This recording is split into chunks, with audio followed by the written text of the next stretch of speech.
What if I told you that joy isn't about your circumstances? Jesus promised us a peace the world can't give and can't take away. Not happiness, joy. Let's find that unshakable place inside you.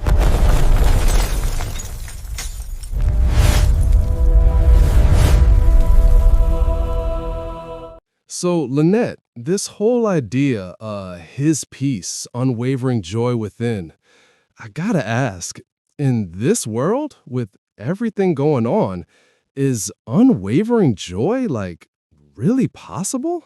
I mean, it just sounds, almost too good to be true, you know?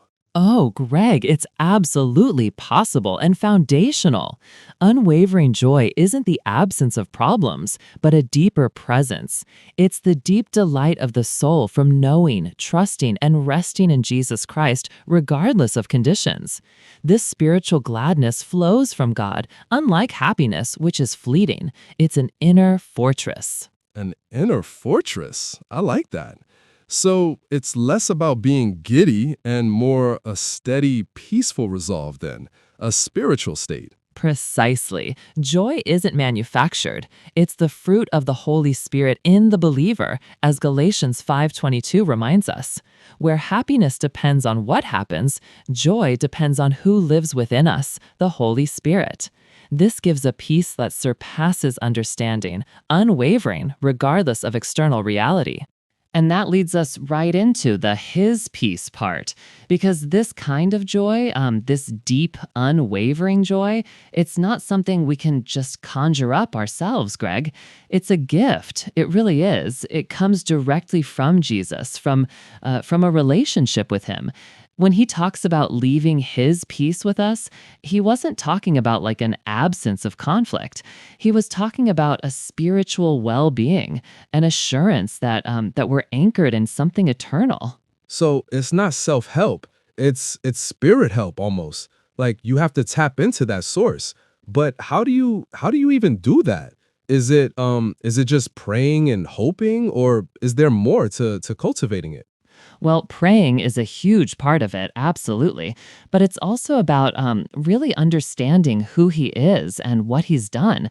It's about like surrendering our control, our anxieties, and trusting that he's got us. It's a shift in perspective. Instead of focusing on what we lack, we focus on what we have in him.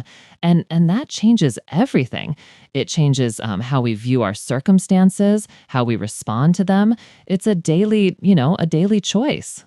Okay, so it's a daily choice. That makes sense.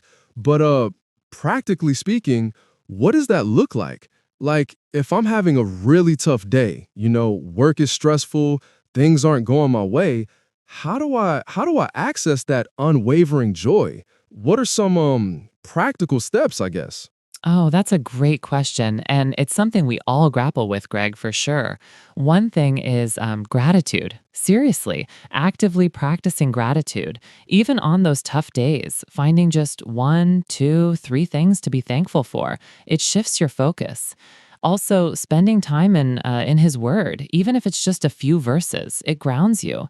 And then intentional worship, it doesn't have to be a big production. It can be listening to a worship song, just praising Him for who He is.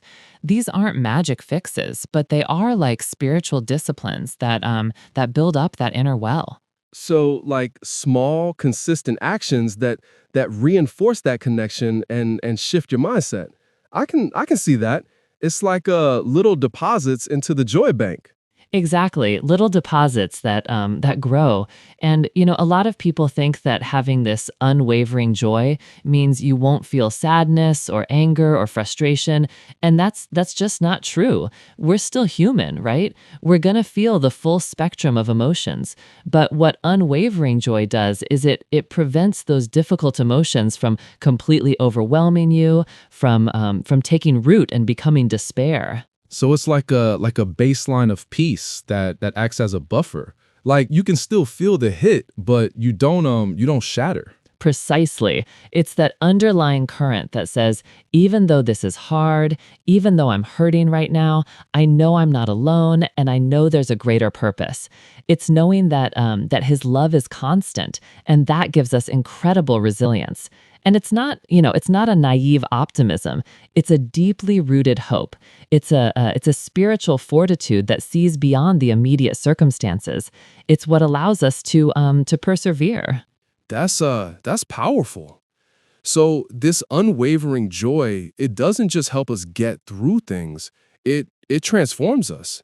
What does that transformation look like in like our daily interactions, our character? Oh, it absolutely changes everything, Greg. When you have that deep internal peace, it spills out. You become more patient, more kind, more able to extend grace to others because you're operating from a place of fullness, not like scarcity. You're not easily rattled. Small irritations don't become huge, overwhelming issues. It really allows you to be a source of calm and hope for those around you. So it's not just for us, but it ripples out to others, like a contagious peace almost? Totally. It's a light, actually. When you're radiating that joy, people notice. They might not even know what it is, but they're drawn to it. And it allows us to reflect Jesus in a really authentic way, in a way that shows his love and his presence to a world that desperately needs it. It's truly a testament to the same Jesus working in us, changing us from the inside out. And I just want to emphasize, Greg, it's a journey. It's not a destination you arrive at and then boom, you're just set for life. There will be days when it feels harder to access, right? When the world seems to be screaming at you. So it's not a one-time decision then, but ongoing? Precisely. That's why it's so important to keep going back to the source, to continually lean into his peace, because he's always there, always ready to refill that well within us. So it's about persistence then, and remembering that it's a gift we receive, not something we have to like earn or fabricate ourselves. Exactly. It's grace, pure grace. And when we truly grasp that, when we truly understand this unwavering joy is available to us, it really changes everything. It truly transforms our lives, our outlook, and our ability to impact the world around us for the better.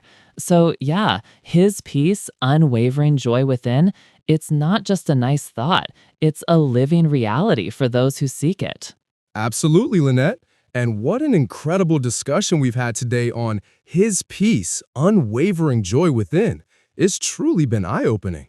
Indeed, Greg, we've explored how unwavering joy isn't naive optimism, but a spiritual fortitude from Jesus, a deep delight from trusting him.